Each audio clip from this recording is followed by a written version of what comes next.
है आपका कथा विस्तार चैनल में। टीएस नवरंग कहानियों की श्रृंखला में नई कहानी क्या सांची आगे बढ़ सकी। सांची पता नहीं कब से बरामदे की खिड़की के पास ही खड़ी थी कि उसका मोबाइल बजने लगा। इतनी सुबह किसने कॉल किया होगा, यही सोचते हुए वो अपने रूम की तरफ गई जहां उसने अपना फोन चार्जिंग पे लगाया हुआ था। देखा तो उसकी प्यारी सहेली शुभी का कॉल आया था। इतने दिन बाद आखिर आ ही गई इस घुमक्कड़ को मेरी याद, पर मैं खुद भी तो बिजी ही रहती हूँ। अपने आप से यही बातें करते हुए उसने आगे बढ़कर अपना फोन उठाया तो शुभी एकदम चिल्ला कर बोली, अरे कहाँ थी, इतनी देर से घंटी बजा रही हूँ, तेरे फोन की भी और तेरे घर की भी। नीचे आकर दरवाजा खोल, तुझसे मिलने सीधे टूर से यहीं तेरे घर आ गई हूँ। अपने घर बाद में जाऊंगी, सांची ने कहा। अरे कब से ऐसे ही बाहर खड़ी है, मैं अभी नीचे आके मेन गेट खोलती हूँ। सांची जाकर शुभी को ऊपर ले आई और कहा, चल तू फ्रेश हो, तब तक मैं कुछ नाश्ता वगैरह बना लेती हूँ, फिर आराम से बैठकर बातें करेंगे। जब तक शुभी मुंह हाथ धोकर लाइट सी ड्रेस पहनकर आई तब तक इधर गर्मा गर्म चाय और नाश्ता तैयार था। दोनों बैठ गईं और अब शुरू हो गई थी उनकी बातें। इधर उधर की कुछ बातों के बाद शुभी उसे अपने टूर के बारे में बताने लगी थी जहां वो अपने ऑफिस के साथियों के साथ गई हुई थी। उसने सांची से भी उसका हालचाल पूछा, फिर उसने सारी शॉपिंग खोल के दिखाई। सांची के लिए भी वह दो बड़े सुंदर स्टॉल लेके आई थी। सांची को वे बहुत अच्छे लगे। शुभी ने नोट किया कि सांची थोड़ी थोड़ी देर के बाद किसी गहरी सोच में पड़ जाती है। उसने फिर दोबारा सांची से पूछा कि उसका घर, मम्मी पापा सब ठीक है ना, कहाँ गए हैं सब। सांची ने कहा, अरे सब अच्छा चल रहा है, मम्मी पापा दीपा आंटी के घर गए हैं। पर वह बोलते बोलते जैसे फिर कहीं खोसी गई थी। शुभी ने कहा, फिर कॉलेज में कोई प्रॉब्लम है क्या। अरे सब अच्छा चल रहा है और फिर जैसे कहीं खो गई, ना कोई बात ना कोई आवाज, जिसे शुभी ने पकड़ लिया और फिर दोबारा से पूछा, ए सांची बताना क्या हुआ है। सांची मनोविज्ञान में अपनी पोस्ट ग्रेजुएशन करके कॉलेज में करियर काउंसलिंग कर रही थी। शुभी के बार बार जिद करने पे उसने विनीत के बारे में बताया कि कैसे वो उसके कॉलेज में मिला। शुभी ने कहा, ए अच्छा, तो तू मुझे अब बता रही है।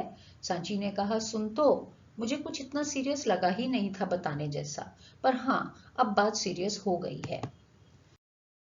शुभी ने कहा, तू मुझे पूरी बात बता, पहले तो तुम लोग मिले कैसे, फिर अब इतना सीरियस क्या हो गया है, वो कैसा है, दिखता कैसा है, करता क्या है, बता बता जल्दी बता।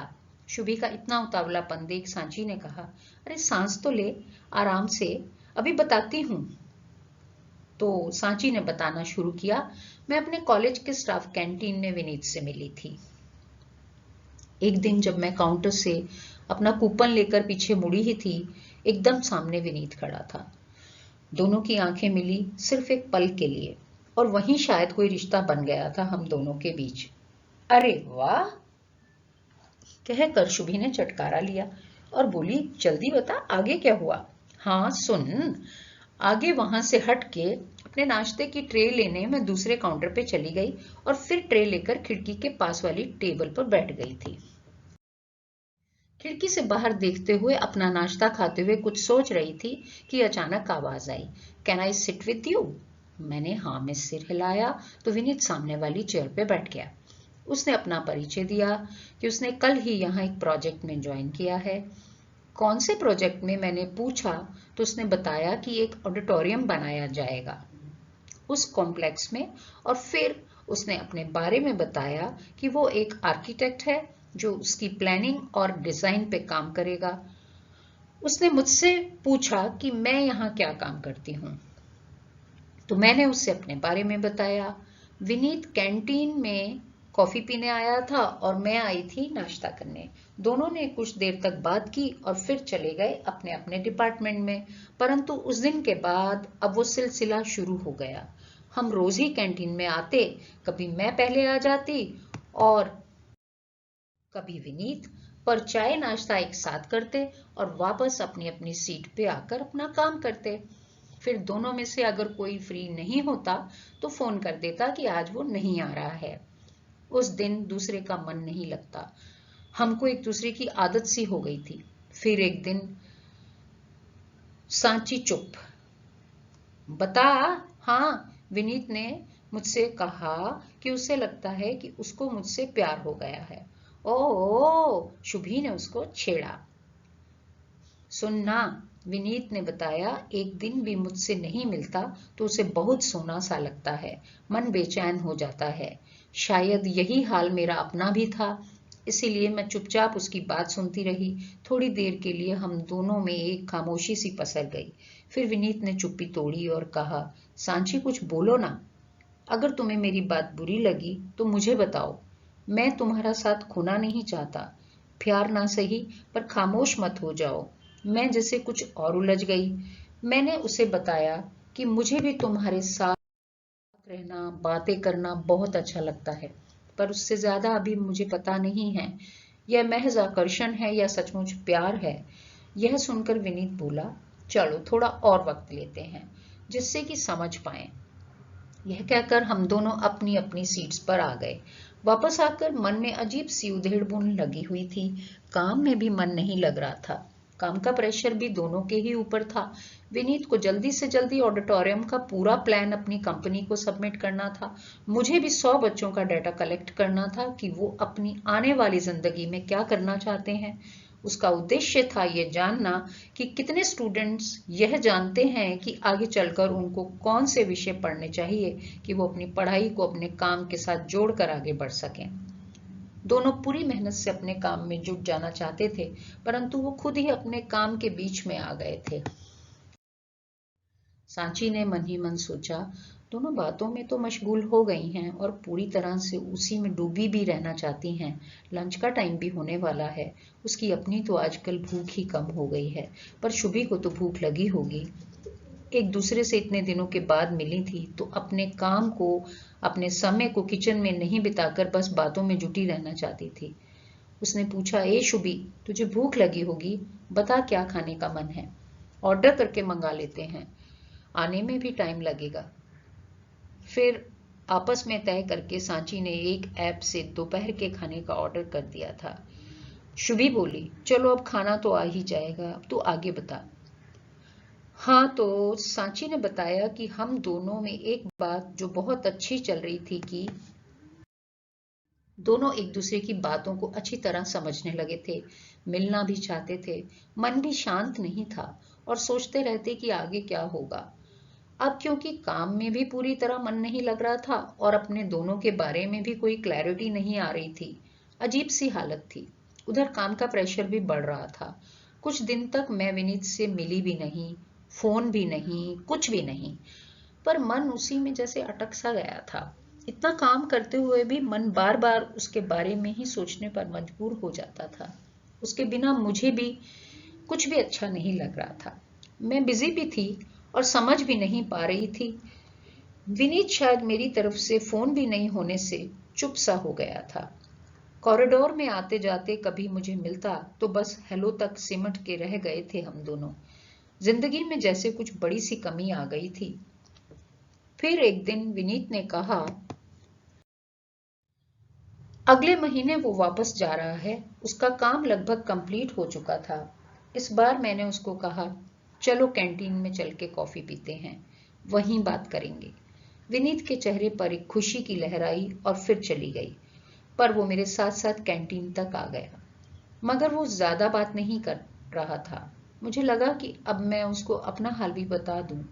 मैंने कहा, विनीत, इतने दिन के ब्रेक के बाद मैं भी समझ चुकी हूँ कि तुम्हारे आसपास होने से एक अलग सी खुशी और शांति मिलती है। मुझे भी बेचैनी सी होने लगती है जब तुमसे बात नहीं होती है।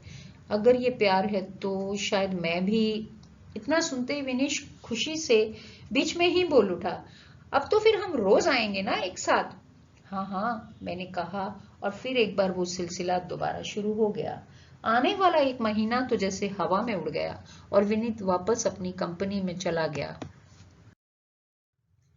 अब हम अपने ऑफिस के बाद लगभग रोज मिलते हैं। विनीत के साथ मुझे वक्त का पता ही नहीं चलता।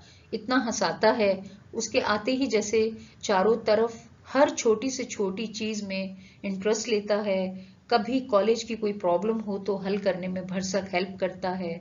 शुभी ने पूछा कि उसने तुझे अपने परिवार के बारे में बताया? हाँ, विनीत ने मुझे बताया कि उसके पापा एक जाने माने डॉक्टर हैं, मम्मी होम मैनेजर हैं, एक बड़ी बहन है जो शादी करके अमेरिका में सेटल्ड है, जिसकी अभी अभी एक बेटी हुई है। अब उसके मम्मी पापा विनीत को बार बार शादी के लिए जोर देते हैं कि अब अच्छा कमा रहा है, वह बेटे की शादी जल्दी करके फ्री होकर कुछ समय के लिए अपनी बेटी के घर जाना चाहते हैं। फिर समस्या क्या है? शुभी ने पूछा। सांची ने बताना शुरू किया कि पिछले हफ्ते ही विनीत ने मुझे शादी के लिए प्रपोज किया है। शुभी ने कहा, मुझे तो ये विनीत बहुत सुलझा हुआ लगता है। सांची ने कहा, वो तो मैं भी समझ रही हूँ, और मैं खुद भी उसके बगैर कहाँ रह पाती हूँ। बस एक असमंजस में हूँ कि क्या शादी के बाद भी विनीत ऐसा ही रहेगा, या फिर शर्मिला आंटी की बेटी रैना जैसा कुछ मेरे साथ भी।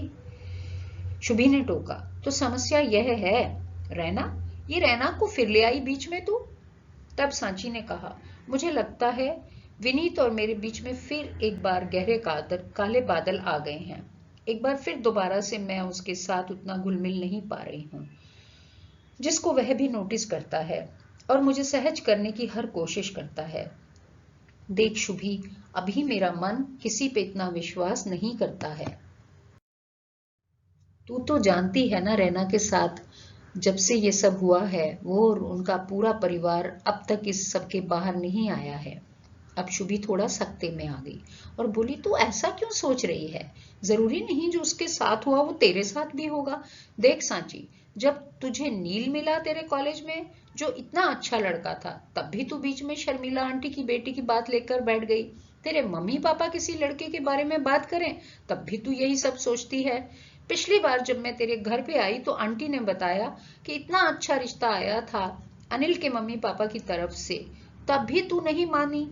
तू बता, जो रैना के साथ हुआ सारी लड़कियों के साथ ऐसा ही होता है क्या? अब सांची ने कहा, रैना भी तो अच्छी कंपनी में जॉब करती थी। शादी के बाद पहले तो उसका जॉब छुड़वा दिया गया।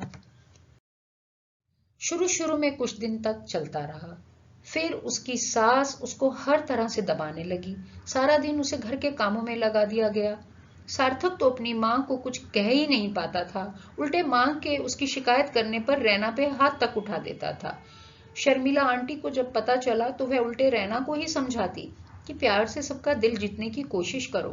पर क्या हुआ, एक दिन तो सार्थक ने हद कर दी जब माँ के उसकी शिकायत करने पर हाथ में पकड़ा हुआ मोबाइल रैना पे दे फेंका, जिससे उसका चेहरा कितना सूज गया।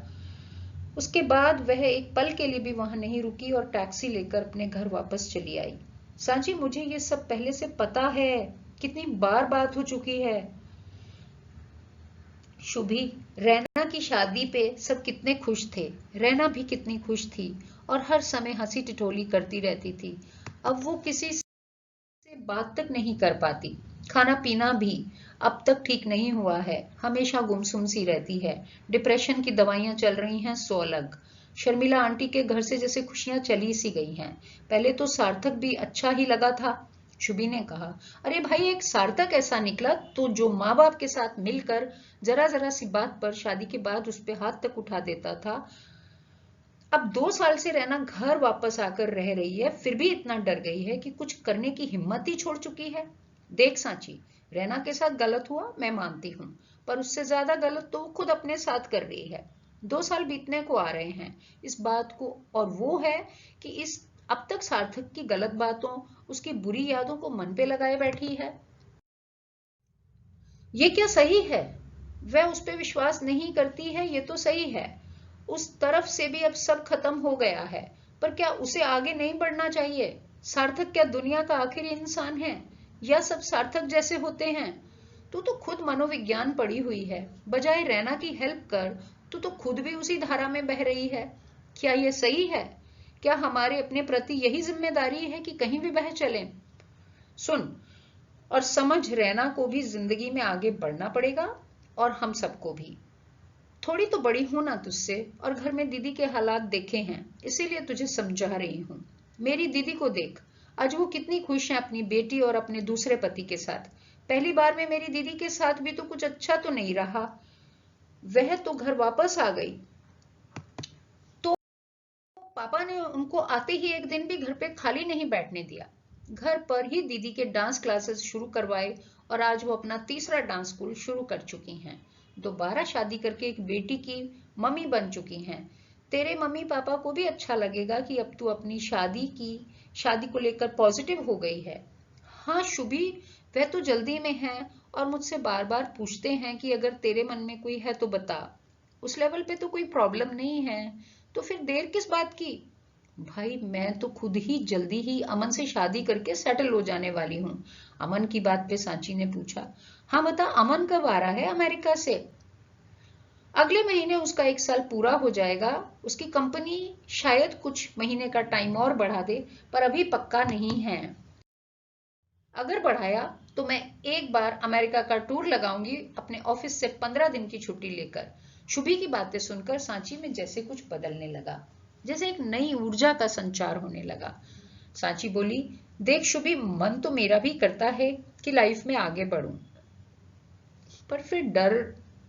शुभी ने उसकी बात को बीच में ही काट दिया और कहने लगी, छोड़ ना, अब सब जाके मिल विनीत से, आगे बढ़ और प्लान कर अपनी आगे की लाइफ।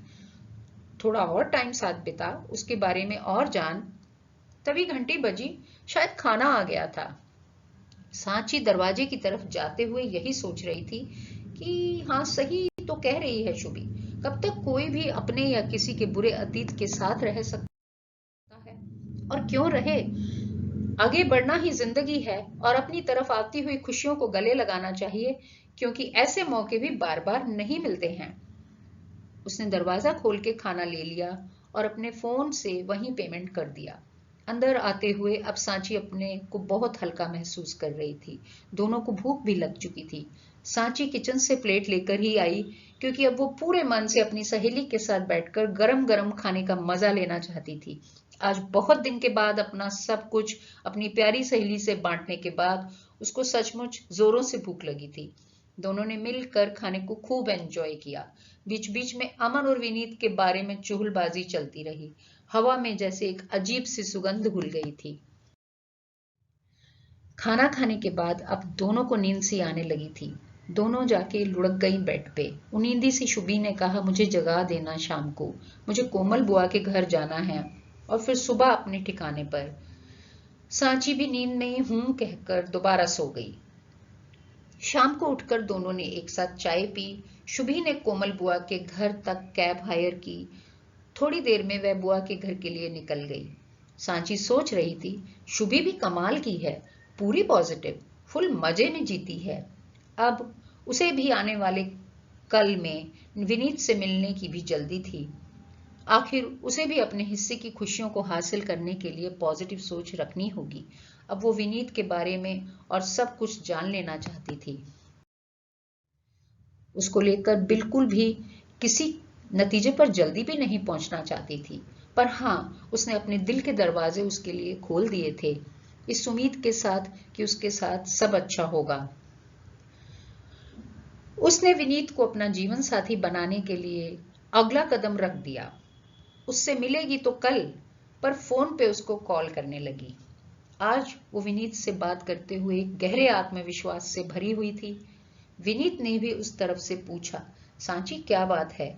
मुझे लग रहा है कि पहले वाली सांची लौट आई है और स्वयं सांची को भी लग रहा है कि गहरे काले बादल हट गए हैं। तो दोस्तों, आपको कैसी लगी ये कहानी? अगर आपको कहानी अच्छी लगी तो मेरे चैनल को सब्सक्राइब अवश्य करें। धन्यवाद।